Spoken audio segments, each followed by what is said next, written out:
Hi friends, welcome to my channel. आज 12 फरवरी, आज मंडे है। आज हिंदू न्यूज़पेपर कोई इंपॉर्टेंट आर्टिकल हम डिस्कस करेंगे। बेसिकली मेनली हम फोकस रहेगा मेनली एडिटोरियल एनालिसिस और उसको डिस्कशन करने के लिए, और टेक्स्ट एंड कॉन्टेक्स्ट ओपिनियन में जो आर्टिकल्स रहते हैं वो हम डिस्कस करेंगे। कुछ आर्टिकल ऐसा भी है बहुत इंपॉर्टेंट है, वो भी हम डिस्कस करेंगे। आज देख पा रहे हैं आप 4 आर्टिकल्स न्यूज़पेपर है और 4 आर्टिकल्स है, उसमें हम डिस्कस करते हैं। डेली की तरह हम ऐसा करते हैं, जो 4 आर्टिकल है उसका ऊपर समरी एक बार डिस्कस कर लेते हैं, ठीक है, तो आपको समझने आसान रहेगा। मैं बार बार बोलता हूँ, जितना भी आर्टिकल आता है, हिंदू है, इंडियन एक्सप्रेस है, इकोनॉमिक्स से आर्टिकल है, काफ़ी सारे आर्टिकल आता है। आपको जजमेंट करना है कैसे इम्पोर्टेंट थॉरोली आप आर्टिकल के पीछे जा रहे हैं, उसको इम्पोर्टेंट है। मैं अपना लाइफ में एक्सपीरियंस में शेयर करता हूँ। मैंने काफ़ी दिन पहले एक इंडस्ट्री में जॉब करता था, अभी भी। तो मैं एक जनरल मैनेजर था, उसको देखता हूँ। जो बड़े आदमी रहता है, जो हाई पोस्ट में पहुँचते हैं, तो मैंने उससे बहुत कुछ सीखा। वो ऐसा करता है, जो भी डॉक्यूमेंट्स हैं, बहुत कम डॉक्यूमेंट देखते हैं, लेकिन एवरी डॉक्यूमेंट बहुत थॉरोली देखते हैं। इवन जो भी डायरेक्टर से मैनेजिंग डायरेक्टर के पास हमने देखा, डॉक्यूमेंट्स को बहुत ही थॉरोली देखते हैं। ऐसे भी नहीं, मैक्सिमम डॉक्यूमेंट देखते हैं। हो सकता है 15-20 डॉक्यूमेंट नहीं, 2-4 डॉक्यूमेंट देखते हैं, बहुत थॉरोली, बहुत डेप्थ पे देखते हैं। इसमें मतलब मैं बोलना चाहता हूँ, जो भी आर्टिकल्स है, लेकिन एक ही आर्टिकल रिपीट होता है, ठीक है, उसका कहीं ना कहीं फंक्शन रिपीट होता है, आर्टिकल रिपीटेड है। आप बहुत कम आर्टिकल पढ़िए, लेकिन उसको बहुत थॉरोली देखो, उसके पीछे बैकग्राउंड में क्या है, ठीक है, वो इम्पोर्टेंट है। सबसे इम्पोर्टेंट वो मतलब है। मैं बोलना चाहता हूँ, आर्टिकल को बहुत ध्यान से देखिए, आर्टिकल क्या बोल रहा है, क्या बोल रहा है, क्या नहीं बोल रहे, वो बहुत इंपॉर्टेंट है। आपको एनालिसिस खुद करना है, क्योंकि 20 लाख के ऊपर जो है डेली न्यूज़ पेपर जो एस्पिरेंट है, यूपीएससी एस्पिरेंट डेली प्रिपरेशन ले रहा है, उसके अंदर आपको भी होना है। मतलब 700-800 का अंदर सिलेक्टेड होगा, जो मैक्सिमम 1000 एस्पिरेंट सिलेक्ट होगा, उसके अंदर आपको लाना है। कैसे लाना है, आपका जिम्मेदारी है, आपको लाना है खुद, ठीक है। आज का पहले आर्टिकल देखते हैं, लेकिन एक एग्जाम्पल देता हूँ। पहले आर्टिकल में क्या बता रहे हैं, क्या बोल रहा है, क्या नहीं बोल रहे हो, आपको जजमेंट करना है, ठीक है। फर्स्ट आर्टिकल बोल रहा है, डायरेक्ट टैक्स की टी जो है 20% इंक्रीज हुआ, ये बता उनका कहना है। डायरेक्ट टैक्स जो है इस करेंट फाइनेंशियल ईयर में जितना बजटेड, रिवाइज बजटेड था, जो बात करो रिवाइज बजटेड बात करो, रिवाइज बजटेड था, उसमें 20% इंक्रीज हुआ, ठीक है। अभी फिलहाल जो है, देखो फिलहाल जो है इंटरिम बजट हुआ था फरवरी 1 को, उसमें काफ़ी सी डिस्कशन भी हुई थी, ठीक है। उसमें ऐसा था, अगर हम बोलेंगे हमारा जो बजटेड, टोटल बजटेड एक्सपेंडिचर है, मतलब इस साल में, अगले साल में जो बजट एक्सपेंडिचर 47 लाख करोड़, ध्यान दीजिएगा, मैं बात करूँ 47 लाख करोड़ बजटेड एक्सपेंडिचर था, ठीक है। उसके अंदर जो है, जो गवर्नमेंट का income through tax collection, income through tax collection indirect tax भी हो सकता है, डायरेक्ट टैक्स भी हो सकता है। इनडायरेक्ट मतलब जीडीपी, बाकी टैक्स है जो पहले से, डायरेक्ट टैक्स है, अब कॉर्पोरेट टैक्स हो गया, पर्सनल टैक्स हो, इसे डायरेक्ट टैक्स है।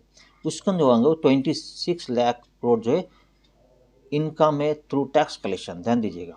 बाकी 4 लाख करोड़ जो है अदर इनकम है, अदर सोर्स में इनकम करते हैं, जो भी है डी इन्वेस्टमेंट है, बाकी कुछ सेल आउट करके बाद इन्वेस्टमेंट है, उसको डी इन्वेस्टमेंट करके टोटल जो है 30 लाख करोड़ जो है गवर्नमेंट का, 30 लाख करोड़ गवर्नमेंट का रेवेन्यू कलेक्शन है। और 47 लाख करोड़ उनका जो है बजटेड एक्सपेंड, इतना एक्सपेंडिचर 24-25 को करेंगे, क्लियर है ना। मेरा बोलने का मतलब है, उनका जो फिजिकल डेफिसिट है, जो उधारी बाकी हो रहा है, 17 लाख करोड़ है गवर्नमेंट का, ठीक है। 17 लाख करोड़ ईयरली बजट में उधारी हो रहा है गवर्नमेंट का। उधारी एनी फॉर्म में हो सकता है, किसी भी प्राइवेट, तो फॉरेन करेंसी से हो सकते हैं, जो बात किया था, आरबीआई से हो सकते हैं, सेंट्रल से भी हो सकते हैं, जो कुछ दिन पहले बात किया था, ठीक है। तो फिजिकल डिफिसिट हो गया 17%, 17 लाख, ठीक है, 17 लाख जो है पर ईयर में। अभी रिवाइज बजट में क्या किया, ठीक है, लास्ट ईयर में हम जनवरी में एक बार देखा, जनवरी में देखा जो है डायरेक्ट टैक्स कलेक्शन जो है इंक्रीज हुआ, ठीक है, और इनडायरेक्ट टैक्स जीडीपी जो है जीएसटी से उसमें इंक्रीज हुआ, ठीक है। अभी रिवाइज बजट हुआ था, इस बार क्या करेंगे, जो हम टैक्स कलेक्शन इनकी ज़्यादा हो रहा है, तो गवर्नमेंट जो अगले साल उधारी कम करेंगे, ठीक है। फिजिकल डिफिसिट क्या होगा, अभी 5.8% फिजिकल डिफिसिट है, ठीक है। करेंट में, ठीक। लास्ट ईयर 6.4 आसपास था। अभी कोशिश कर रहे हैं नेक्स्ट साल में 5.1% रखेंगे, क्योंकि टैक्स कलेक्शन इंक्रीज हो रहा है, ठीक है।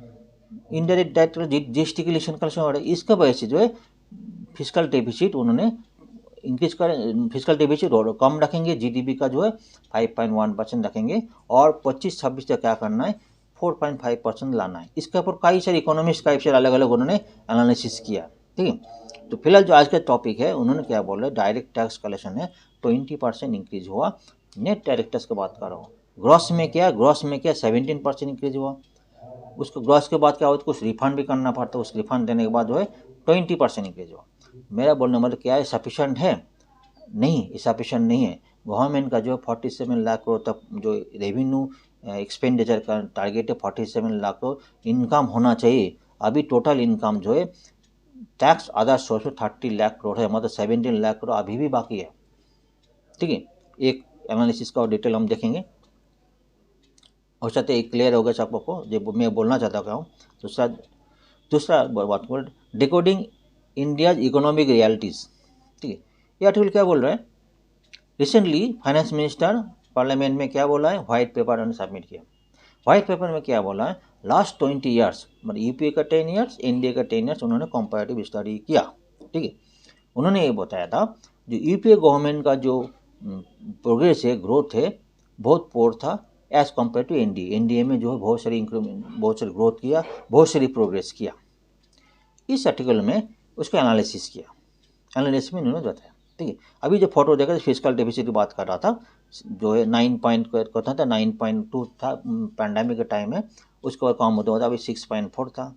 अभी 2023-24 कितना रखेंगे, अभी बताया 5.8 रखेंगे, % रखेंगे। अगले साल 5.1 रखेंगे, 2025-26 तक 4.5% रखेंगे। ये हमारा फिजिकल डेफिसिट है, ठीक है। लेकिन जो as per GDP growth rate है, उस हिसाब से कभी कभी जीडीपी ग्रोथ रेट अभी 7.2%, ये भी बोल सकते जीडीपी पहले से ज़्यादा है, 7.2 बहुत अच्छा है ऐसे, ठीक है। और भी कई से सेक्टर है, गवर्नमेंट का एनालिसिस हम देखेंगे, एक्सपेंडिचर, गवर्नमेंट का एक्सपेंडिचर कई सेक्टर में होता है। एग्रीकल्चर एक्सपेंडिचर हो सकता है, डिफेंस एक्सपेंडिचर हो सकता है, एम्प्लॉयमेंट एक्सपेंडिचर हो सकता है, कई सारे एक्सपेंडिचर होता है।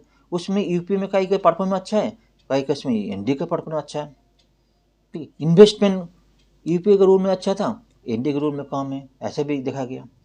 एम्प्लॉयमेंट जनरेशन अलग अलग परफॉर्मेंस अलग अलग हुआ, यूपीए ND1 ND2 में कई अलग अलग है, ठीक है। इस केस में ऐसा भी 2 केस है। अगर आप बोल सकते हो जो है लास्ट टाइम जो है कोविड पैंडमिक हुआ था, उसमें जीडीपी ग्रोथ, ये भी हो सकता है रीजन है।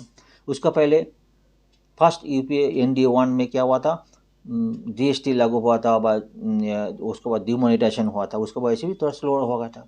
लेकिन ये वजह ये भी है 2008-9 में जो ग्लोबल रिसेशन हुआ था, बहुत बड़ा डेंजर था वो, तो कई लोगों का जॉब चले, कई स्लो डाउन हो गया, तो कई सारी इश्यूज हुआ था, वो भी था, वो भी एक एनालिसिस का पॉइंट में आएगा, ठीक है। ये सारी पॉइंट इंडिपेंडेंट एनालिसिस इन्होंने किया, कुछ सेक्टर में एनडी अच्छे, कुछ सेक्टर में ईपी अच्छे, इन्होंने कुछ पॉइंट पर एनालिसिस किया, क्या गलतियाँ था, क्या सुधार हुआ था, क्या दोनों के पॉइंट में आगे का क्या स्टेप है, क्या करना नहीं करना, उसके बारे में एनालिसिस है, ठीक है।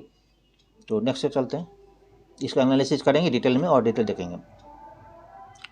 नेक्स्ट बता रहे रिसेंटली जो है राजस्थान में क्या हुआ था, राजस्थान में असेंबली इलेक्शन हुआ था, जिसमें बीजेपी ने विन किया था, ठीक है। अभी बात आ रहा है how women can represented the politics, ठीक है। लास्ट ईयर में क्या हुआ था, पार्लियामेंट में ऐसा डिसीजन हुआ था 1/3 ऑफ दी कैंडिडेट हो जाएगा पार्लियामेंट में, वुमेन्स रहेगी, ठीक है। वो भी 2026 के बाद डिमोनिटाइजेशन होगा, उसके बाद ही डिसाइड हो जाएगी, कितना मोनिटाइजेशन होने के बाद ही, डेलिमिटेशन होने के बाद ही उसका किया जाएगा, ये बात अलग है। लेकिन फिलहाल जो है कई केस में राजस्थान का जो केस है, राजस्थान का जो ये आर्टिकल है, राजस्थान का जो इलेक्शन हुआ था, कई केस में कई ऐसे भी देखा गया तो वोट शेयर है, ठीक है। सब ऐसा भी केस है, जब 21 असेंबली सेट है, उसमें क्या हुआ था, कुछ सेक्टर में वोमेन भी है, मेन भी है रखा था। कई केस में देखा जो मैक्सिमम जो वुमेन का जो विनिंग ये जो परसेंटेज है 40 to 45% जो वो असेंबली कॉन्स्टिट्यूशन ओनर जीत गया, वायरस मेन में जो है 60%, मतलब वुमेन का जो मतलब असेंबली का वुमेन जो विन जीत पा रहा है बहुत पोर है, मतलब 40 to 45% एज कम्पेयर 60% में मेल का इसमें। ठीक है। और भी जो है वोट शेयर, मतलब वोट शेयर कितना वोट शेयर ले रहा है, वोट शेयर ले रहा है कम से कम वोमेन के केस में 30 to 35% बहुत पोर है, ठीक है। ऐसे भी केस देखा गया, ऐसा भी केस है जहाँ पे 15 सीट ऐसा है जहाँ पे बीजे जो है वुमेन वर्सेस मेन, ऐसा भी केस देखा गया। मतलब 15 सीट ऐसा है जिसमें वुमेन एक सीट में वुमेन वर्सेस मेन ऐसा करे। उस केस में देखा गया कई सीट में जो मेन डोमिनेट, मेन ज़्यादा मतलब विन कर रहा है, मैं ज़्यादा जीत पा रहा है, मेन ज़्यादा जीत पा रहा है। तो एक केस में ऐसा ये आ रहा है, वेदर जो पॉलिटिकल्स ये है तो वुमेन के लिए सीट देने में एग्री रहेंगे, आगे तो आगे इनकरेज फील करेंगे, वुमेन को पॉलिटिकल तो टिकट देता है ना, टिकट देने के इंकरेज करेंगे, ऐसा कुछ केस एनालिसिस है। वुमेन्स में कई देखा गया, ठीक है। वुमेन्स में कई तीनों रोल हो सकता है। एज ए वोटर में जो कि हो सकता है, वोटर में इंक्रीजिंग ट्रेंड रखा है as a voter, as a मतलब पॉलिटिकल जो लीडरशिप, पॉलिटिकल जो उन्होंने ये इलेक्शन लड़ रहा है, as a parliament political election लड़े में, उसमें क्या है 8 मतलब उसको विनिंग परसेंटेज अभी जो बताया था बहुत पोर है, मतलब कम से कम मुझे 9% के बिलो है, ठीक है। और जो आप इंडियन पार्लियामेंट में जो है 2019 में जो वोट हुआ था उसमें वुमेन्स का जो है अभी तक सीट है 15% का बहुत पोर है। मतलब मेरा बोलने का मतलब जो है वुमेन का पार्टिसिपेंट इन पॉलिटिक्स बहुत पोर है, ठीक है। इसका एनालिसिस कई तरह एनालिसिस हो सकता है, ठीक है। अब एनालिसिस किसी भी एंगल से कर सकते हो, ठीक है। एनालिसिस ऐसा भी हो सकता है वुमेन्स का जो है पॉलिटिकल्स में उसका कई इश्यूज आता है। एक तो होता है वुमेन्स को जो, एक तो वुमेन का घर का काम रहता है, पॉलिटिकल में काफ़ी से टाइम देना पड़ता, ठीक है, कई जगह जाना पड़ता है, ऐसे भी होता है। वुमेन में कई से पॉलिटिकल में कई जगह एबूज का डर रहता है, एबूज का ट्रीट भी रहता है, धमकी भी रह सकता है, कई जगह इनअप्रोप्रिएट वर्ड भी कई जगह मिल सकता है, ठीक, ऐसा भी हो जाता है। ऐसे भी कैसे वुमेन का जो है पॉलिटिकल आने में थोड़ा हिचकता रहता है, मतलब कई जगह अनईजी फील करते हैं, इसलिए वुमेन का पार्टिसिपेशन पॉलिटिक्स में धीरे धीरे इतना अभी तक नहीं है। कई केस में ऐसा भी देखा गया जो पॉलिटिकल जो वुमेन जो सीट है उस वुमेन को मिलता है जिसका कोई ना कोई पॉलिटिकल तो मतलब इसका लिंकेज है। फ्रेश वुमेन को पॉलिटिकल में लिंक मतलब टिकट मिलना बहुत मुश्किल है। ऐसे भी केस कई केस में देखा गया। ये भी केस है, सपोज पॉलिटिकल जो है वोट लड़ना काफ़ी एक्सपेंसिव है, मैं एनालिसिस कर रहा हूँ, काफ़ी एक्सपेंसिव है। वुमेन को जो है मैक्सिमम इंडिया में वुमेन का जो है एक डिपेंडेंट मतलब फैमिली और भी इंडिपेंडेंट है, इंडिया मतलब जो फाइनेंशियली जो है दूसरे के ऊपर डिपेंडेंट है। इन दैट केस वुमेन के लिए पॉलिटिकल जीतना, इसमें वोट में आना, वोट इलेक्शन लड़ना इसमें काफ़ी महंगा साबित होता है। ऐसे भी केस देखा गया। इसका डिटेल एनालिसिस करेंगे, कई पॉइंट में इसका एनालिसिस करेंगे, ठीक है। एक राजस्थान का केस लिया, लेकिन ओवरऑल डिटेल में देखना पड़े क्या केस है, क्या मैटर है, क्या है आदमी को, क्या सोचते हैं आदमी को, वो एक बार दिखना चाहिए। नेक्स्ट इंपॉर्टेंट आर्टिकल है, ऐसा बताया जा रहा है 2023 saw the most prisoner in death throw nearly 2 decades, मतलब लास्ट 2 डेकेड्स में 2023 में काफ़ी सारी प्रिजन को डेथ पेनाल्टी दिया गया, ऐसा भी बताया जा रहा है, ठीक है।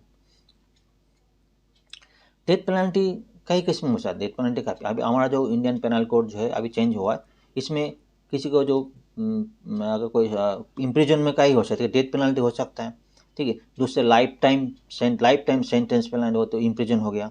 दूसरा है जो नॉर्मल पेनल्टी, किसी का कुछ हो 2 साल का, 3 साल 5 साल पेनल्टी हो सकता है, किसी का फाइन हो सकता है, किसी कॉम्पेंसेशन है, इस तरह का जो है हमारा इंडियन गवर्नमेंट का सिस्टम है। अभी मैटर हो रहा है डेथ पेनल्टी देना चाहिए नहीं देना चाहिए। कोई भी लोग, कोई भी ऐसी जो है एनालिटिस है, पॉलिटिकल एनालिटिस का कोई फेवर में है, कोई सारी एगेंस्ट में है, ठीक है। अगर कोई फेवर में हम किसी को डेथ पेनल्टी दे सकते हैं, ऐसे ही बताया डेथ पेनल्टी दे सकते हैं क्या? अगर कोई बोले हाँ ये दे सकते हैं। कई भी केस ऐसा भी हुआ गया, सपोज जैसे एक केस देखा गया, निर्भया का केस हुआ था, गैंग रेप हुआ था, ये बहुत ही दर्दनाक है, ठीक है। इन दैट इस केस में क्या हुआ था, एक तो जुबिनी था, मतलब 18 साल का मतलब उसको डेथ पेनल्टी नहीं दिया गया था। एक तो केस था, एक कॉन्विक्ट था, वो ऑलरेडी जो है प्रिजन में वो सुसाइड की थी, बाकी सबका जो डेथ पेनल्टी दिया गया था। इसमें गवर्नमेंट का एक ऐसा कुछ करना था, ऐसा दिखाना था, ये जो केस था दर्दनाक केस था, ये सबको दिखाना था। बहुत सारी इकोनॉमी जो मेंटल ऐसे लिकल जो पॉलिटिकल जो लीडर्स है, काफ़ी सारे ऐसे ही बताया जा रहा है, जो साइंटिस्ट ऐसे बताया जा रहा है, ये केस है फेवर में है। कुछ केस ऐसा भी है हमको दर्शाना चाहिए, ये बहुत खतरनाक है, ठीक है। देखिए ऐसा कोई गैंग रेप हो गया, ऐसा कोई इस तरह केस है, और टेररिज्म हो गया। टेररिज्म के जो है ऐसा केस था 2026/11 मुंबई अटैक हुआ था, उसमें जो अफजल था उसको डेथ पेनल्टी मतलब दिया गया, उसको मतलब प्रेसिडेंट भी उसको माना नहीं किया, उसे डेथ पेनल्टी उसको दिया है, ठीक है। ऐसा कुछ केस है जिसको केस है हमको एग्जाम्पल मतलब एक्सट्रीम केस है, इसको एक डेथ पेनल्टी देना चाहिए ऐसे बोल के। कुछ केस ऐसे भी है कि अगर ऐसे भी सुप्रीम कोर्ट कई केस में ऐसा भी देखा गया, सुप्रीम कोर्ट टाल दिया। सुप्रीम कोर्ट कई केस में ऐसा बोला डेथ पेनल्टी ऐसे रेयर केस में होना चाहिए, बहुत रेयर केस में। नॉर्मली जो है किसी का मर्डर करना तो लाइफ टाइम प्रिजन होना चाहिए, लेकिन एक्सेप्शनल केस में डेथ पेनल्टी बहुत रेयर केस में होना चाहिए, ठीक है। कई केस में ऐसा देखा गया, एनालिसिस ऐसा भी देखेगा, जो डेथ पेनल्टी देते किन लोगों, जो गरीब आदमी है, मतलब गरीब आदमी है, मतलब अनसिविलाइज है, उन लोगों को डेथ पेनल्टी होता है। ऐसे भी देखा कि हो सकते कोई ऐसे प्रॉब्लम में आके इस कर लिया होगा, ऐसे को किसी को गलत काम किया होगा, ऐसे भी केस सुप्रीम कोर्ट पास आता है। मतलब सुप्रीम कोर्ट पास जो है मिटिगेशन होता है, एक एग्रीडेशन आता है। मिटिगेशन मतलब है हो सकते है उसका कितना एज है वो भी देखना पड़ता, उसका कोई प्लान है क्या, इसका प्लान किया है कि प्लान है ना, ऐसे ही उसको कोई खतरनाक गलत काम कर दिया, ऐसे केस सुप्रीम कोर्ट देखते हैं। ऐसे केस भी होगा किसी का गलत, किसी का एज, किसी का फैमिली बैकग्राउंड, ऐसा देख के केस सुप्रीम कोर्ट के बाद का भी जो जजमेंट है, ऐसे लोग जजमेंट उसके बाद आ जाते हैं, ठीक है। ये है कुछ कुछ फेवर में आता है, कुछ अगेंस्ट में आता है, कुछ की ह्यूमैनिटी का बात आता है। ह्यूमैनिटी बात बोलता है किसी को डेथ पेनल्टी देना मतलब एगेंस्ट मतलब ह्यूमैनिटी, ऐसा बात बोला जाता है, ठीक। ऐसे केस भी हो जाता है। लाइफ टाइम सेंटेंस तो ऐसे भी केस, लाइफ टाइम सेंटेंस जो कोई ऐसे कोई जो डेथ पेनल्टी ना होना चाहिए, ऐसे कोई एगेंस्ट में है, ठीक। कुछ फेवर में भी है, ठीक। एक कुछ पॉइंट है, कुछ दिन पहले को जो सुप्रीम कोर्ट केस हुआ था ना, जिसको लाइफ टाइम प्रिजन दिया था, ठीक है। उसमें जो रिमिशन केस में उसको 1990 रिमिशन को उसको छोड़ भी दिया गया था। अभी दोबारा सुप्रीम कोर्ट राय दिया, उसको दोबारा लाइफ टाइम प्रिजन। इसको जो है जैसे कुछ केस ऐसे गैंग रेप है, इस केस में सजा मिलना मतलब इसको सजा नहीं मिलना चाहिए, ऐसा कई केस इकोनॉमिक्स को बोलना चाहिए लोगों का कहना। तो ये आर्टिकल हम डिस्कस करेंगे, ठीक है। बोलते बोलते सामने बोलते काफ़ी टाइम हो गया, अभी 17 मिनट हो गया। मेरा बोलना कुछ पॉइंट ऐसा है ना, आर्टिकल में भी पढ़ता हूँ, देखिए कुछ पॉइंट आपको डिटेल्स, देखो आपको इंटरव्यू पास करना है, इंटरव्यू बोर्ड में जो रहेगा, मैं भी इंटरव्यू बोर्ड में रहता हूँ। इंटरव्यू बोर्ड आपको जजमेंट का आपको इतना उसके बारे में मतलब आपको कितना जानकारी है, प्लस आपको कितना एनालिसिस कर रहा है। आपको जानकारी होना इंपॉर्टेंट नहीं, कई कुछ लोगों को बहुत कुछ जानकारी है, लेकिन उसको एनालिसिस आपको इंटरव्यू ऐसा क्वेश्चन दिया जाएगा जो आपको टोटली आपको कैसे आपको फेस कर रहे हैं, अननोन क्वेश्चन वैसे हो सकता है, लेकिन आपको कैसे उसको आंसर दे रहे हैं वो भी इंपॉर्टेंट है, ठीक है। आज का फर्स्ट आर्टिकल आते हैं, फर्स्ट आर्टिकल आ गया, काफ़ी टाइम हो गया, 18 मिनट हो गया लग रहा है। First article decoding India economic realities, ठीक है। इकोनॉमिक रियलिटीज़ है वो बता जा रहा है। तो फिजिकल डेफिसिट का एक मैंने एक इंट्रोडक्शन दे दिया। फिजिकल डेफिसिट गवर्नमेंट का जो इंटरिम बजट में काफ़ी चर्चा हुई थी, हाँ वो हम बता दिया था। इंटरिम बजट में क्या हुआ था आपको पता है, जो इंटरिम बजट में में डिस्कस किया था। इस बजट में कैसे गवर्नमेंट ने क्या कि फिजिकल डेफिसिट की बात की, फिजिकल डेफिसिट कम करना है। जो 47 लाख करोड़ उनका बजट एस्टिमेट है, और उसका गवर्नमेंट का इनकम ही है 30 लाख करोड़, और 17 लाख करोड़ उनका उधारी हो रहा है। तो गवर्नमेंट सोचता है ये जो फिजिकल डेफिसिट कम करना है, ठीक है, क्योंकि जो है 58% ऑफ मतलब जो है उसका उधारी हो रहा है। जितना यह एस्टिमेट बजट है 58% उधारी हो रहा है, 55% 58 में उधारी हो रहा है। तो क्या, तो गवर्नमेंट ने क्या किया, बहुत सारी सब्सिडी उन्होंने कम कर दिया। क्या का सब्सिडी कम किया, तो यूरिया में सब्सिडी कम किया, फर्टिलाइजर सब्सिडी कम किया, एलपीजी में सब्सिडी कम किया, फूड सब्सिडी कम किया, ठीक है, कई केस सब्सिडी कम किया, ठीक है। और भी जो कई केस में जो है एक्सपेंडिचर भी कम किया, ठीक है। एक्सपेंडिचर 1 लाख करोड़ जो है कैपिटल एक्सपेंडिचर उन्होंने कम, कैपिटल एक्सपेंडिचर कम होना नहीं चाहिए, फिर भी उन्होंने कोई जगह उन्होंने कम किया, ठीक है। दूसरी बात पर नॉमिनल जो है रियल जीडीपी, ठीक है, नॉमिनल जीडीपी जो है बताए 9% रियल जीडीपी है, हायर लास्ट ईयर 10.5% था, ठीक है। अभी जो रियल जीडीपी है 7.3%, लास्ट ईयर 7.2% था। लेकिन ये बात बार बार आ रहा है, कई लोगों ने ऐसे बोल रहा है, इंटरनेशनल सेक्टर में ऐसे बोल रहे हैं, इंडिया का जो जीडीपी कैलकुलेशन कहीं ना कहीं उन्होंने एक्सेप्ट नहीं कर रहा है। इंटरनेशनल मॉनेटरी फंड IMF का कहना है इंडिया का जो रियल GDP है इस साल का होने वाला करंट में 6.7%, अगेंस्ट जो इंडिया का कहना है 7.3% होगा, लेकिन IMF का कहना है 6.7% होगा। अगले साल के लिए 6.5%, अगले साल मतलब 2024-25। ऐसे भी केस कॉन्फ्लिक्ट का ही हो, इंडिया गवर्नमेंट का कैसे कैलकुलेशन जो है, कैसे जो इंटरनेशनल जो एजेंसी है उनके एक्सेप्ट नहीं हो रहा है। ये भी पॉइंट बार बार आ रहे हैं। तो IMF फोरकास्ट बात करें ना, उन्होंने क्या किया 6.7% हुआ 23-24, और जो है 6.5% अगले साल 24-25 के लिए उन्होंने रखा। कैसे उन्होंने कहा एनालिसिस जो है इंटरनेशनली उन्होंने एक्सेप्ट नहीं कर रहा। जो बात करता है व्हाइट बोर्ड का बात करता है, जो रिसेंटली जो हमारा फाइनेंस मिनिस्टर पार्लियामेंट में क्या किया, उन्होंने जो लास्ट 20 ईयर्स का जो है जो ग्रोथ रेट है सबको सामने रखा। उनका कहना था एज पर जो EPA जो ग्रोथ एंड डेवलपमेंट था बहुत पोर था एज कम्पेयर टू NDA, उसका कहना था। लेकिन एज पर हिंदू एनालिसिस है, उन्होंने डाटा को काफ़ी सामने रखा, उन्होंने एनालिसिस पॉइंट ऑफ व्यू देखते हैं। डाटा को भी देख लेते हैं।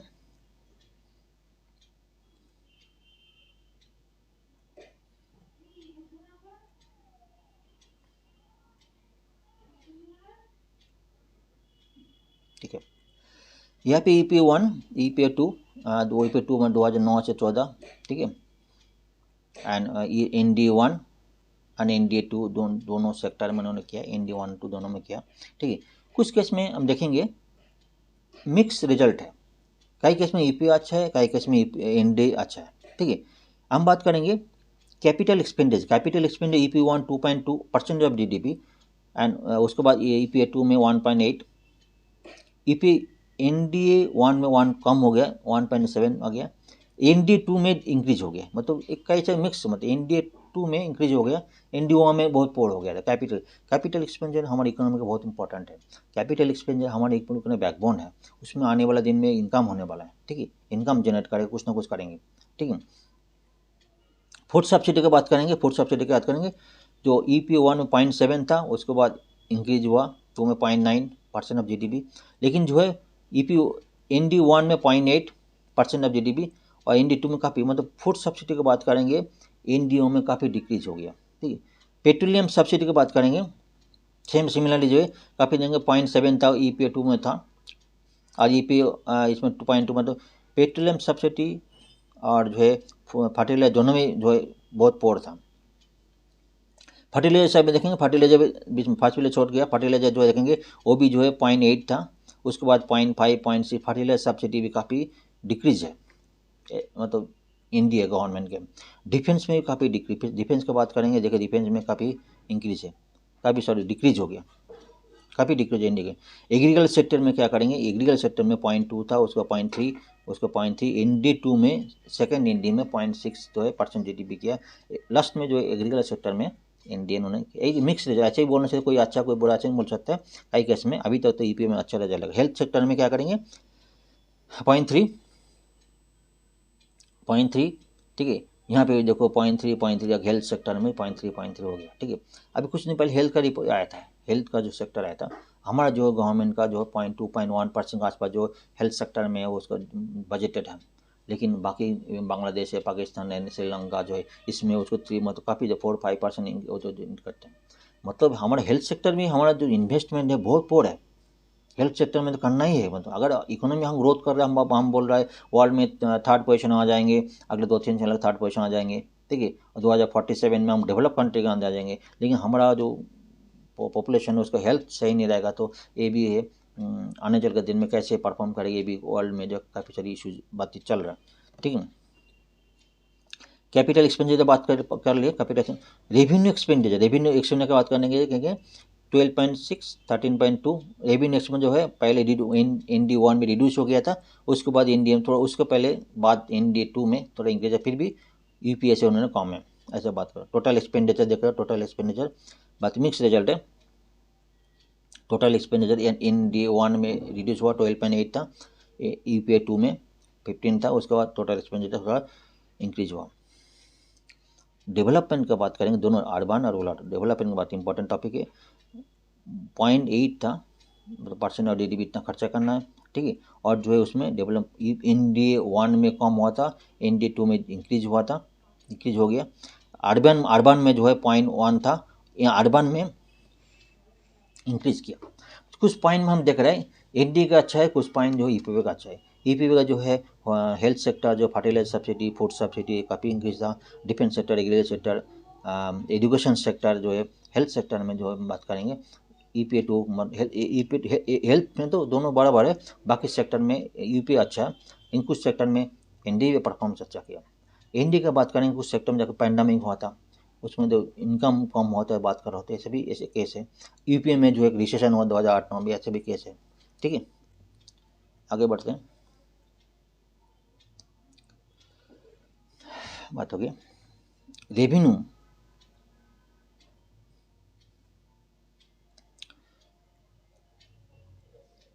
एक्सपेंडिचर, रेवेन्यू, डेफिसिट ना डेप्ट। अब बात करेंगे रेवेन्यू परसेंटेज, कितना परसेंटेज रेवेन्यू हुआ था, कलेक्शन हुआ था। ठीक है, सेंट्रल रेवेन्यू रिसीव बात करेंगे, अगर 10 रेवेन्यू परसेंट जीडीपी 10% था EP1 में, उसको 9.2, उसके बाद जो कम हो गया रेवेन्यू जो है, उसके बाद सेंट्रल रेवेन्यू रिसीव जो है 8.7 हो गया था। ठीक है, सेंट्रल टैक्स जो है, टैक्स रेवेन्यू जो है वो भी है 7.7, 7.3, उसको 7.1, 7.4, उसको भी जो है 7 जो रेवेन्यू जो टैक्स रिसीव वो भी हो गया था। नॉन टैक्स रिज्यूम जो है वो भी जगह वो भी पोर है, और नॉन टैक्स जो रेवेन्यू कलेक्शन जो भी पोर है। ग्रॉस रेवेन्यू कलेक्शन जो है भी, एक्चुअली इंडिया गवर्नमेंट रेवेन्यू में काफ़ी से चेंजेस किया था। ठीक है, उन्होंने क्या किया था, जो रेवेन्यू जो स्ट्रक्चर है उसको रूरल तो है, corporate, rural to middle, rural गांव में जो है, उसके बाद मिडिल क्लास जो है उस इस सेक्टर में ट्रांसफ़र करने गया था, जो कॉर्पोरेट सेक्टर में कॉर्पोरेट कंपनी उससे ट्रांसफ़र करने के लिए गया था, लेकिन वो इतना सक्सेस नहीं हुआ। इसके वाले इंडिया गवर्नमेंट का जो बहुत सारे इशूज़ हुआ था, जो रेवेन्यू कलेक्शन जो है बहुत पोर हुआ, तो अभी भी उन इस मतलब इस टॉपिक से बाहर नहीं है। रेवेन्यू कलेक्शन अभी जो डायरेक्टर्स की बात करें, रेवेन्यू कलेक्शन जो बात देख रहा हूँ, इंडिया गवर्नमेंट काफ़ी पोर है। उन्होंने चेंज किया था, जो ये भी इशू चेंज का, जो रूरल तो मिडिल क्लास तो कॉर्पोरेट टैक्स में चेंज करना था, वो भी एक बहुत बड़े सेटबैक मिला था, अभी भी नहीं हुआ। कॉर्पोरेट टैक्स की बात करें, कॉर्पोरेट टैक्स की बात करते हैं। देखो कॉर्पोरेट टैक्स का 3.3, 3.7, उसके बाद 3.3, 2.8, कॉर्पोरेट टैक्स में वो भी बहुत 2.8 हो गया। टैक्स ऑफ इनकम जो है 1.82 और 2.3, 2.9 जो है इनकम टैक्स जो है ऐसे भी बढ़ा जाए, मतलब जो है टैक्स जो लोग टैक्स देते हैं उसका संख्या भी डबल हो गया। ऐसे भी नहीं टैक्स बढ़ गया, ऐसे नहीं टैक्स बढ़ गया, ऐसे भी नहीं, मतलब जो टैक्स देने वाला जो आदमी है, टैक्स नंबर ऑफ हेड्स जो है लास्ट 15-20 साल में डबल हो गया। ठीक है, मतलब टैक्स कलेक्शन ऑलरेडी इंक्रीज हो गया, तो इनका टैक्स ऑन इनकम जो बता रहा है 2.9, 2.3 ऐसे बता रहा है। ठीक है, यूनियन एक्साइज वो भी रिड्यूस हो गया। जीएसटी कलेक्शन पहले नहीं था, उसके बाद जीएसटी जो है वो भी इंक्रीज हुआ। कस्टम ड्यूटी रिड्यूस, कस्टम देखो रिड्यूस है, यूपीए से कस्टम ड्यूटी। तो रेवेन्यू कलेक्शन ओवरऑल बात करेंगे, रेवेन्यू कलेक्शन इंडिया का कई केस में बहुत सेटबैक हुआ, कई केस में इंक्रीज भी हुआ। ठीक है, ऐसे बात है 10% इंक्रीज हुआ, ऐसे बात करें कई केस में जितना होना था। एक्चुअली कई चीज़ देखो, इंडिया ग्रोथ भी हुआ, नंबर हेड भी बढ़ गया, कलेक्शन टैक्स पेयर भी बढ़ गया। ठीक है, तो इंक्रीज में टैक्स कलेक्शन बढ़ गया। ऐसे भी डायरेक्ट ये नहीं बोल सकते तो पहले कम था अभी ज़्यादा, ऐसे नहीं है, ज़्यादा आदमी टैक्स दे, ऐसा नहीं है। टैक्स देने वाला आदमी कम इंक्रीज हो गया, कंपनी बढ़ गई, इंडस्ट्री बढ़ गई, तो टैक्स कलेक्शन ज़्यादा हो गया, ग्रोथ हो गया। ऐसे भी कैसे नॉन टैक्सिज्म जो है वही देखो रिड्यूस है, तुम 0.5 तो ये भी कैसे। ठीक है, मतलब कुछ केस में सेंटर का जो पॉलिसीज़ है इसमें रेवेन्यू कलेक्शन में काफ़ी पीछे पड़ गया, पीछे इस LLS से जो बात है, रेवेन्यू कलेक्शन जो सेंटर काफ़ी पीछे, ये भी सेटबैक ए है। डिविडेंड डिस्ट्रीब्यूशन टैक्स वो भी निकालने के बाद जो है एक केस ऐसे भी था, ये चार्ट देख लेते हैं।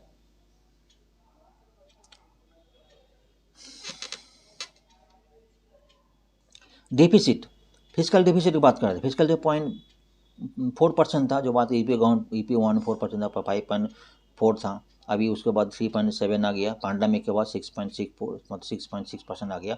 इस महीने का इस साल करेंट साल टारगेट कितना 5.8 रखेंगे, उसके बाद 5.1, उसका 25-26 4.5 पे रखेंगे, ऐसा कर पड़ जाए। रेवेन्यू डेफिसिट, रेवेन्यू डेफिसिट जो है 2.5, उसके बाद 4, उसके बाद 3.2.5, 4.3। रेवेन्यू डेफिसिट काफ़ी इंक्रीज है। इंटरेस्ट एक्सपेंडिचर जितना इंटरेस्ट एक्सपेंडिचर, अभी गवर्नमेंट क्या कर रहा है, इंटरेस्ट को भी एक्सपेंडिचर बढ़ाने की कोशिश कर रहा है। मतलब वो क्या सोचता है, फिजिकल डेफिसिट उधर ही कम करेंगे, और जो कई जगह सब्सिडी कम देंगे, कई जगह एक्सपेंडिचर कम करेंगे, जो बचेगा उसमें जो है अपना इंटरेस्ट की जो उधारी है वो इंटरेस्ट पे करेंगे। तो इंटरेस्ट के एक्सपेंडिचर कितना होगा, 3.6 था, उसके बाद 3.2, उसके बाद 3.1, 3.4, मतलब ND1 से ND2 में 3.4 तक इंटरेस्ट जो है देने के बाद चीज ज़्यादा चलेज कर रहा है। देखिए नेक्स्ट इंपॉर्टेंट, बहुत इंपॉर्टेंट, सेंट्रल गवर्नमेंट लाइबिलिटीज़, कितना लाइबिलिटीज है देखो, ठीक है, परसेंट ऑफ GDP कितना लाइबिलिटीज है। पहले था 58.6, उसके बाद 52.2 EP2 में था, ठीक है, उसके बाद ND1 में 49.6 हो गया, अभी 58.1 जो है परसेंट लाइबिलिटी, मतलब गवर्नमेंट को उधारी, इतना परसेंटेज GDP का इतना परसेंट गवर्नमेंट को उधारी है, ठीक है, 58 GDP का 58%, मतलब बहुत ज़्यादा है, ठीक है। ये और गवर्नमेंट इसको धीरे धीरे रिड्यूस करेंगे, गवर्नमेंट का टारगेट है, ठीक है। दूसरे जो state share in central tax जो है, उसमें धीरे धीरे 2.8 था, उसमें 3.7 ऐसा था, उसमें 14 जो फाइनेंस कमीशन था उसमें रिकमेंड ऐसा किया गया, तो जो स्टेट को जो शेयर देते टैक्स है उसको ज़्यादा इंक्रीज करने के बोला। हो सकता है ये भी रीजन है, उसका जो state share in central tax है वो भी धीरे धीरे इंक्रीज हुआ, 3.4 इंक्रीज हुआ। Net resource transport to state and UT, उसको में जो इंक्रीज हुआ, स्टेट में जो है इंक्रीज हो गया, ठीक है। स्टेट गवर्नमेंट लाइबिलिटीज़, जैसे कि सेंटर में लाइबिलिटी रहते हैं, तो स्टेट गवर्नमेंट लाइबिलिटीज जो है वो भी देखेंगे। पहले 13.6 था, वो थर्ड पर 14.9, उसको 20.9, थर्ड 25.9। उसमें स्टेट टू स्टेट डिफरेंस करते हैं, ऐसे नहीं बोल सकते कोई पर्टिकुलर स्टेट में लाइबिलिटी ज़्यादा है, किसी में कम है, स्टेट टू स्टेट इसमें डिफरेंसेस है, ऐसे देखा गया।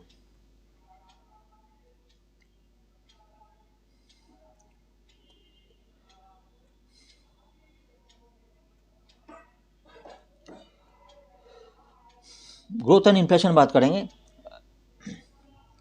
रियल GDP 6.9 EP1, 6.7, उसके बाद 7.4 ND1 में था, उसको 4.4, मतलब एवरेज, अभी तो 7.3 है, लेकिन एवरेज 5 साल का जो एवरेज है 4.4, क्योंकि पैंडेमिक था, पैंडेमिक के बाद का भी रिसेशन हुआ था, ऐसे भी बोल रहा है। GDP जो है देखो दो कैसे, ND1 में आपको जो डिमोनिटाइजेशन था, एक था GST लागू, तो कई जगह स्लो डाउन हो गया था, वो भी एक सेटबैक मिली, फिर भी 7.4 जीबी पर GST हुआ था।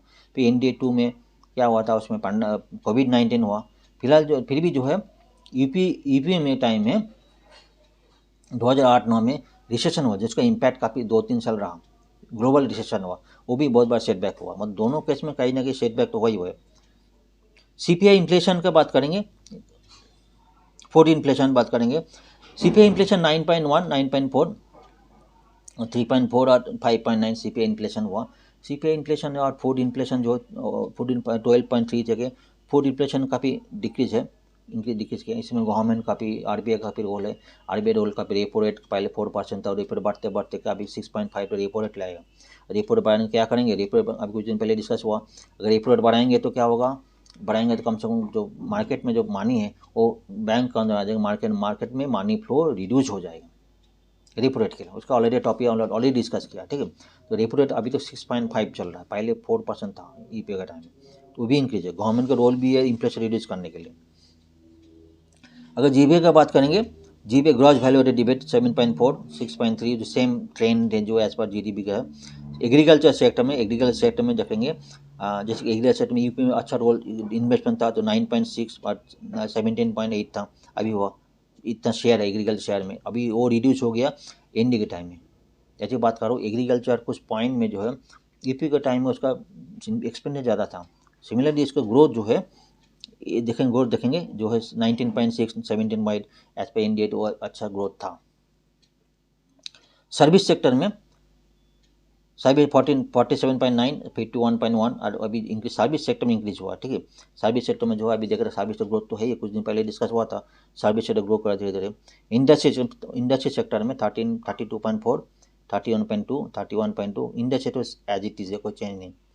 हमारे मैन्युफैक्चरिंग सेक्टर में देखेंगे 17 हुआ था, 17.2, 18.3, 17.7, 17 अभी तक लास्ट फिलहाल में। मैन्युफैक्चरिंग सेक्टर अभी भी फिलहाल तो बहुत, अभी और भी इंक्रीज करना जरूरत है, अभी भी क्या काफ़ी डाउन ग्रेडिंग था माउंट मैनेजमेंट सेक्टर। उसके लिए गवर्नमेंट क्या कर रहा है डिटेल ऑलरेडी डिस्कस किया, हर डिटेल में बात करता हूँ। गवर्नमेंट काफ़ी स्टेप ले रहा है, काफ़ी सारी फ्री ट्रेड एग्रीमेंट का बात कर रहा है, कैसे कि एक्सपोर्ट की इंक्रीज़ करने के बाद चले, अपना फूड अपना प्रोडक्ट बास्केट इंक्रीज़ कर रहा है, जिसका अपना ग्रोथ इंक्रीज हो, डोमेस्टिक कंपनी को जो है इंक्रीज़ करने के बाद चल रहा है। कुछ दिन पहले बात हुआ था, कुछ दिन पहले तो अपना बात डिस्कस हुआ था ना, जैसे कि हमने जो मोबाइल फ़ोन का इलेक्ट्रॉनिक कंपोनेंट जो है इंपोर्ट ड्यूटी रिड्यूस किया। पहले 15 था, अभी उसको 10% लेके आया, 5% कम कर दे। उसमें क्या होगा, इंडिया का जो कॉम्पिटिटिवनेस ग्लोबली बहुत मतलब एज पर चाइना और वियतनाम से कॉम्पिटिटिव है, उसका कॉम्पिटिटिव हो जाएगा, कॉम्पिटिटिव बहुत रिड्यूस हो जाएगा। जो इंडिया का जो है मोबाइल में इलेक्ट्रॉनिक सेक्टर में काफ़ी अच्छा है। इंडिया को जीडीपी के जो एक बहुत बड़ा इंपॉर्टेंट रोल है, और एक्सपोर्ट में काफ़ी सारी जो है इलेक्ट्रॉनिक्स आइटम का बहुत सारी इंपॉर्टेंट है, इसलिए गवर्नमेंट इंपोर्ट ड्यूटी कम कर दे। ठीक है, ये मैन्युफैक्चरिंग सेक्टर के, इसलिए इम्पैक्ट आने वाले दिन में काफ़ी अच्छा मिलेगा, ग्रोथ मिलेगा। इसे डिस्कस हो गया। ये क्या बोल रहा है,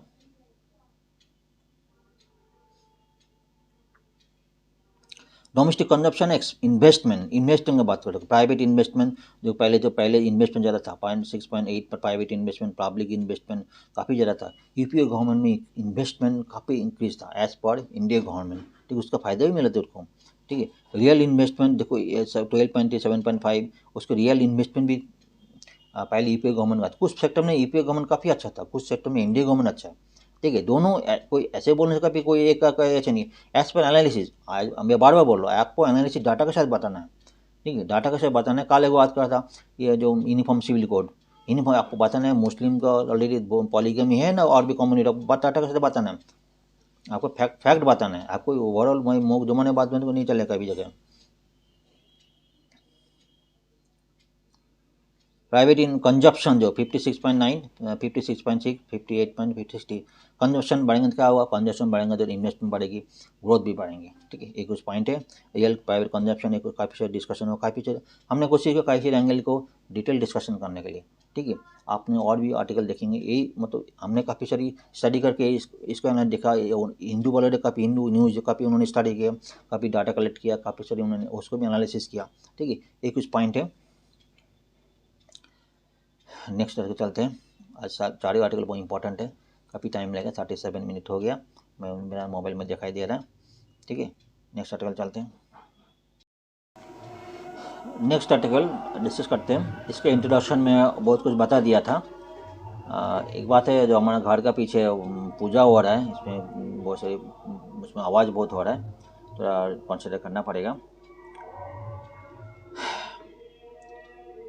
how women can be representative in politics. ठीक है, बहुत इंपॉर्टेंट टॉपिक है। लास्ट ईयर जो पार्लियामेंट में डिसाइड हुआ था, पार्लियामेंट का सीट है उसमें 1/3 ऑफ सीट रिजर्व रहेगा, 1/3 सीट वुमेन के लिए रिजर्व रहेगी। अभी क्वेश्चन बार बार ये आ रहा है, जो राजस्थान का इलेक्शन हो उसमें केस ये हो रहा है, अगर हम अगर अगर कानून में जो है रिजर्वेशन रखेंगे, पॉलिटिकल पार्लियामेंट रिजर्वेशन रखेंगे, तो सीट है टिकट उसमें वुमेन का रिजर्वेशन रखेंगे, पॉलिटिकल स्टेट लेवल रिजर्वेशन रखेंगे, एक सफिशेंट है, दिस इज ओनली वे। ठीक है, इसमें क्या वुमेन का जो पार्लियामेंट में सीट मिलेगा, इसके एक ओनली वे है का, मतलब एक कई सारी केस राजस्थान केस में कई सारी केस देखा गया। ठीक है, उसके बेस में एनालिसिस किया। इंट्रोडक्शन बेस में हमने देखा गया वुमेन्स का कई सारे इश्यूज है, पॉलिटिकल में कई सारे प्रॉब्लम फेस करना पड़ता, जो का इस पर एक तो फैमिली रिलेटेड है। ठीक है, दूसरा जो एक्सपेंडिचर पॉइंट ऑफ व्यू है, वुमेन का जो मोर भार्नरेबल तो एब्यूज है, कई सारे ट्रीट होता है, ट्रीट किया जाता है, एब्यूज होने का धमकी जा जाता है, कई चांसेज आते हैं, कई भार्नरेबल रहते हैं, कई जगह अंदर रात को जाकर कई काम करना पड़ता है, क्योंकि बहुत मेहनत होता है, कि वो तो प्रोलॉन्ग एक्सटेंशन काम है। इंडिया केस में वुमेन को उन जाके वो काम करने का जगह वुमेन में जो रिलैक्टेंट होता है, तो मतलब उस जगह में काम करने में उनमें हेजिटेट करता है। इस केस में one of the major reason women's का जो है पॉलिटिकली उसका इन्वॉल्वमेंट इतना नहीं है। दूसरा भी बात है, वुमेन का जो मेनली आज भी तारकत में इंडिया का मैक्सिमम वुमेन जो है फाइनेंशियली इंडिपेंडेंट है। वायरस जो वोट में जो एक बहुत बड़ा एक तो एक बहुत बड़ी एक्सटेंसिव जॉब है, कैसे जो खुद बियर करना पड़ता है, कैसे भी केस है। इन केस में वुमेन्स जो है पॉलिटिकल में आना उसके लिए सेकेंडरी प्रायोरिटी हो जाता है, ये भी केस है। ठीक, कई केस में ऐसा है, जैसे वुमेन टिकट देता है ना पॉलिटिकल में, तो उसमें जो रिलेटिव्स को टिकट दिया जाता है, मतलब फ्रेश को टिकट देना उसको भी बहुत बड़ी इश्यूज हो जाता है। ठीक, इतना टिकट बहुत रेयर केस हो जाता है। कई केस में है ओमान का जो पार्टिसिपेंट हैं पॉलिटी में वर्ल्ड वाइड में भी जो है कई केस में ये भी देखा गया। राजस्थान केस बहुत सारी जो चीज़ हमको देखने को मिला, जो इसका कई सारी दिख हमको हमको सोचने में मजबूर कर दिया इसमें। ठीक है, ये बात है साक्षी डेट इन वुमेन असेंबली इलेक्शन से ऐसे भी केस देखा, कई सीट में जो है जो बीजेपी जो है कई सीट में जो है देखा गया वुमेन्स का पार्टिसिपेंट जो साक्षी डेट बहुत पोर है। तो एक केस टू केस बात करते हैं। बीजेपी केस में जो है वुमेन 20 वुमेन कैंडिडेट थे। ठीक है, बीजेपी का 20 वुमेन कैंडिडेट, कांग्रेस का 28 था। ठीक है, बीजेपी के out of 20 only 9 women candidate जो है उसने जीत पाया, मतलब वो असेंबली में आ पाया, मतलब कि अपना 45%। वायरस जो बीजेपी तो 60% जो मेल कैंडिडेट था उसमें जो है वो जीत पाया, मतलब परसेंटेज इनके मतलब परफॉर्मेंस पॉइंट ऑफ व्यू जो है बहुत पोर है वुमेन्स कैंडिडेट। कई हार गया, मतलब अगर किसी को सीट देंगे वो हार जाएंगे तो पॉलिटिकली तो इसके लिए दिक्कत हो जाता है, मतलब अगर पार्टी जो जीत नहीं पाएंगे तो क्या होगा, ऐसे भी कुछ हो जाता है। कांग्रेस केस में क्या, कांग्रेस ने 28 वुमेन कैंडिडेट था, उसमें तो 9 कैंडिडेट था, उसमें 32% उसमें था। मतलब ये एक एनालिसिस देखा जा रहा है, जो वुमेन्स को टिकट देने से क्या उसको लड़ने से कई जगह फेलियर, पार्टी को फेलियर सामना करना पड़ रहा है, ऐसे भी केस देखे। और भी एक एनालिसिस है, देख लेते हैं। और भी कैसे का इस केस में 7 constituent assembly having women candidate.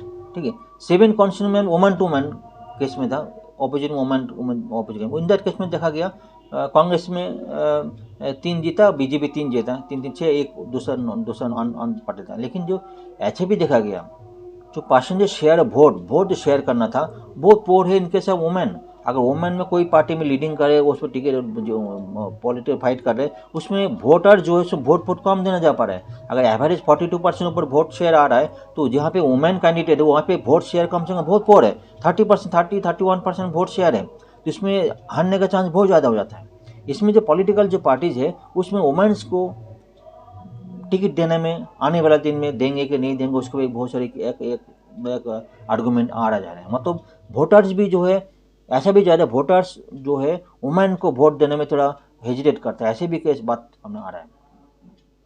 मतलब यहाँ पे 7 candidate women candidate, women to women, ऐसे केस में वुमेन दोनों कैंडिडेट में सेम है, उसमें परसेंटेज शेयर बहुत पोर है।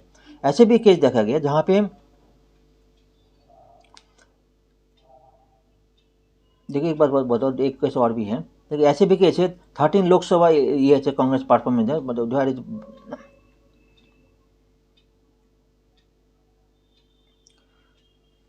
13 जो ये है female performance march better in female candidates against BJP women's candidate जो है ये कांग्रेस था। कांग्रेस का जो है 13 कैंडिडेट ऐसा था। ठीक है, 13 कैंडिडेट ऐसा था, ये इसमें था मेल फीमेल था, उसके अगेंस्ट में मेल कैंडिडेट ऐसा था, मतलब फीमेल वर्सेस मेल ऐसे केस था कांग्रेस का। ऐसा कॉन्स्टिट्यूशन असेंबली कॉन्स्टिट्यूशन था, उसमें 13 केस था जिसमें कांग्रेस का फीमेल था और बीजेपी का मेल था। इसमें कांग्रेस का जीत बहुत पोर था, कांग्रेस का 6 का आसपास जीत हुआ, बाकी फेलियर हुआ।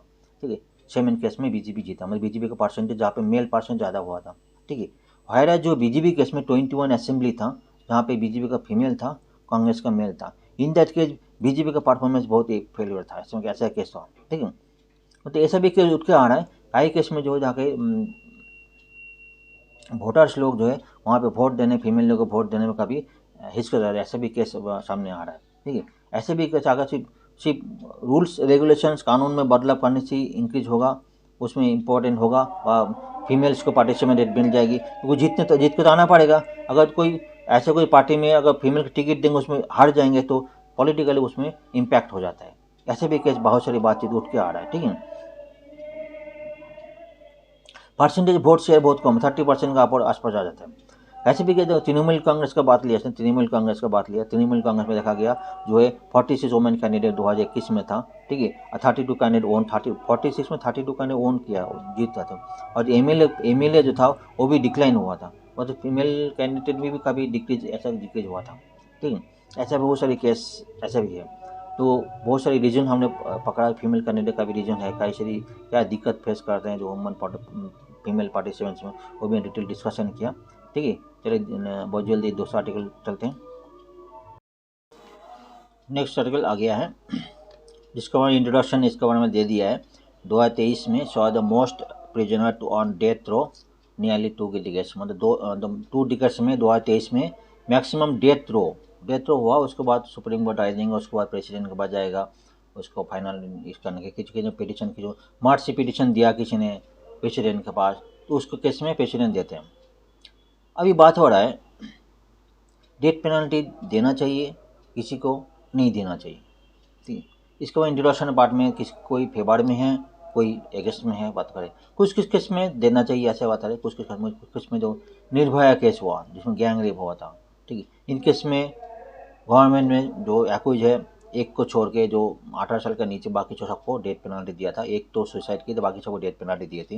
वो एक एग्जाम्पल पेश करना था गवर्नमेंट को, ऐसा केस था, बहुत दर्दनाक केस थी जिसको टेररिज्म केस है।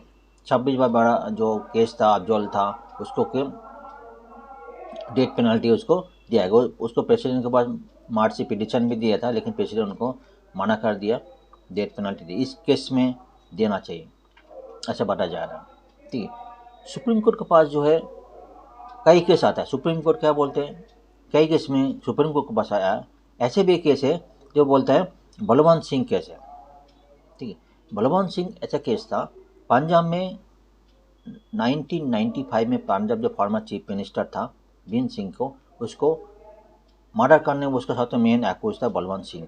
ठीक है, मैं कुछ आर्टिकल का जो है उसको मैं बैकग्राउंड और कुछ चीज़ बता रहा हूँ। एक्चुअली सुप्रीम कोर्ट क्या चाहता है और गवर्नमेंट क्या चाहता है, क्या होना चाहिए, इसके बारे में बताता हूँ। तो आर्टिकल तो एक आर्टिकल होता है, एनालिसिस वो आर्टिकल बता रहे हैं।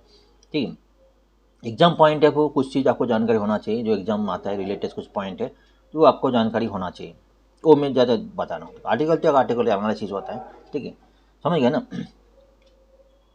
1995 में जो बलवंत सिंह जो मेन एक्यूज था उसको एक्यूज किया गया, घोषित किया गया। 2007 में उसको डेथ पेनल्टी दिया गया था, मतलब उसको घोषित किया डेथ पेनल्टी होगा।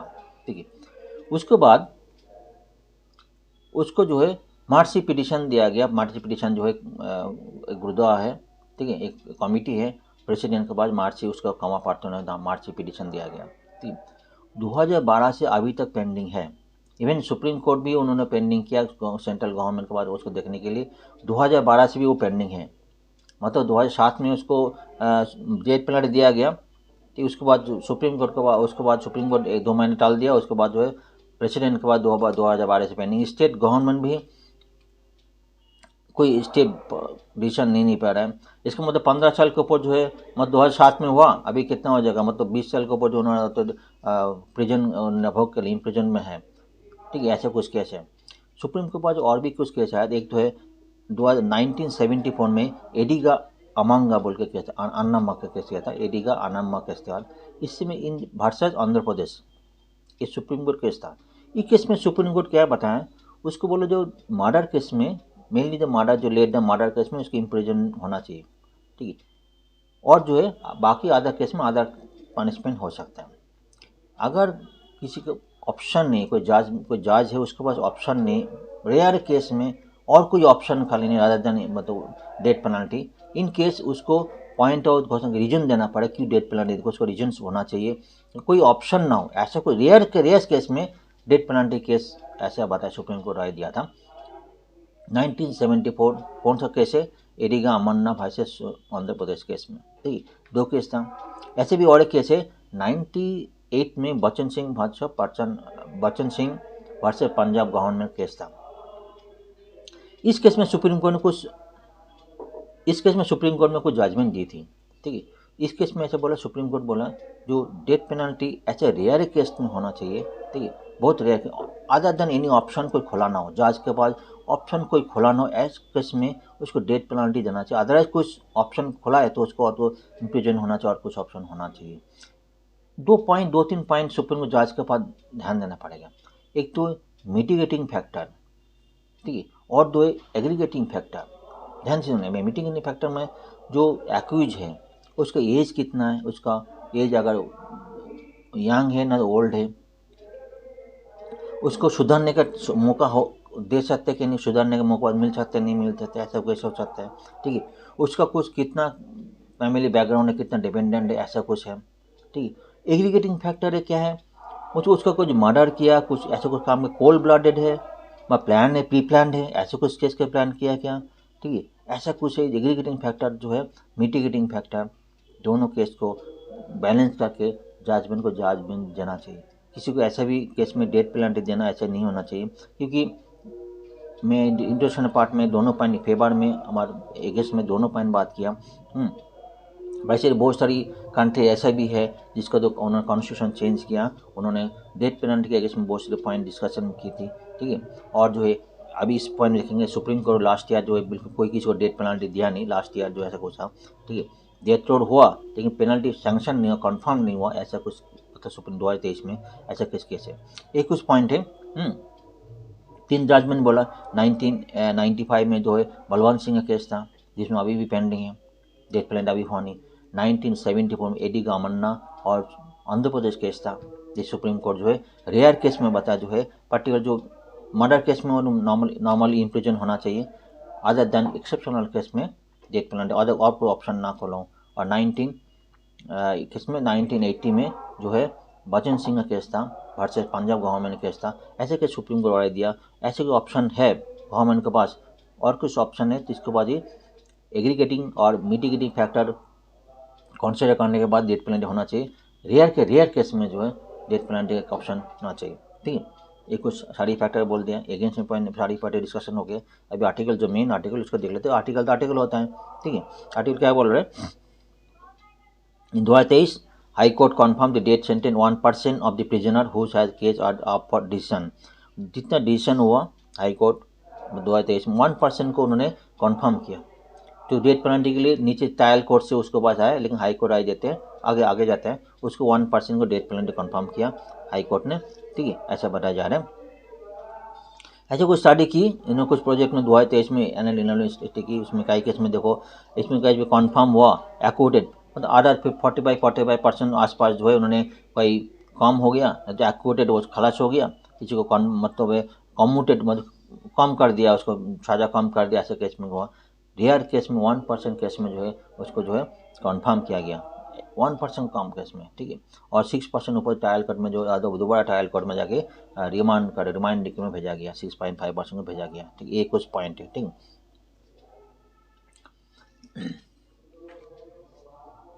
तो डेथ थ्रो दिया गया 2023 में, बताया 9.5 बहुत ज़्यादा डेथ थ्रो जो है सजा सुना गया, डेथ थ्रो मतलब कंफर्म नहीं हुआ, तो 561 जो है एज पर जो 2014 में 400 में काफ़ी इंक्रीज हुआ, ऐसा बताया जा रहा है 2014 में एज पर ये में। सुप्रीम कोर्ट में लास्ट ईयर में बहुत ही कम जो है, मतलब 0 मतलब एक भी केस को जो सुप्रीम कोर्ट दिया नहीं, मतलब 0 दिया था।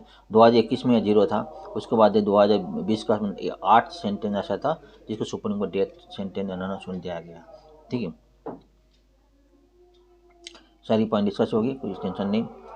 कुछ ऐसे भी चाइना में जो देखा, कुछ अलग अलग कंट्री में, चाइना में मैक्सिमम 1000 डेथ पेनल्टी उन्हें दिया गया, ईरान है, उसके बाद ये कुछ कंट्री ऐसा भी है जिसको जो है मलेशिया हो गया, केनिया हो गया, इसको जो कुछ कानून घाना जो है कुछ पार्लियामेंट में कुछ चेंज कर रहे, कॉन्स्टिट्यूशन चेंज कर रहे, अपना कॉन्स्टिट्यूशन चेंज कर रहे हैं, जो डेथ पेनल्टी के ऊपर अपना कॉन्स्टिट्यूशन चेंज कर रहे हैं, एक कुछ पॉइंट है, ठीक है।